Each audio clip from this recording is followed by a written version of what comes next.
নমস্কাৰ। সকলোৱে জানে অম্বুবাচী মেলা চলি আছে আৰু এই শুভ ক্ষণত মোৰ বিপদৰ টাইমত মায়ে মোক কেনেকৈ উদ্ধাৰ কৰিলে তাৰ কাহিনী ক'বলৈ গৈ আছোঁ। ভিডিঅ'টো শেষলৈকে চাব। এটা কথা মন কৰিছেনে?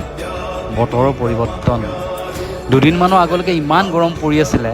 ইয়াৰ পৰা এটা কথাই বুজায়, মায়ে সন্তানৰ কেতিয়াও কষ্ট সহ্য কৰিব নোৱাৰে। দুদিনমানৰ আগলৈকে মই ভাবিছিলোঁ দেই, ভাল কৰ্ম কৰি যাম, সত্যপথত থাকিম, ভগৱানে নিশ্চয় চাব।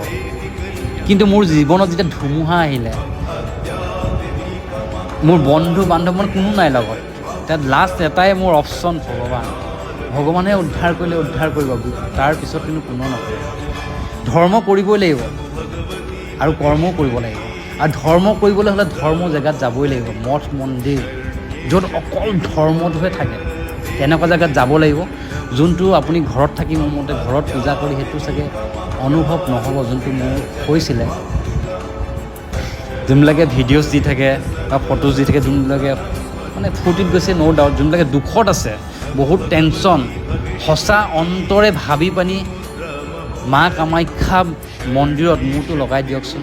ময়ো কৰিছিলোঁ দেই। মোৰ ভাগৰ সৰহকৈ চকু পানী ওলাই আহিছিলে, যেন এনেকুৱা মোৰ অনুভৱ হৈছিলে, মোৰ সমস্ত কষ্ট দুখখিনি যেন মায়ে নিজেই লৈ লৈছে।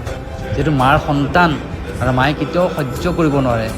তাৰপিছত যোনটো মোৰ অনুভৱ হৈছিলে, বা যোনটো শক্তি, তাৰ কাৰণে মাক বহুত বহুত ধন্যবাদ কিন্তু দেই।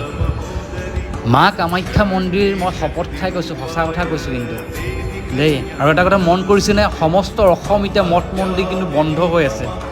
পূজা পাতল, বিশ্বাসেই শক্তি বুলি কয় যেন ইয়াৰ পৰাই প্ৰমাণ। আৰু মা কামাখ্যা মন্দিৰত সঁচাকৈ আপোনালোকে যাওকচোন।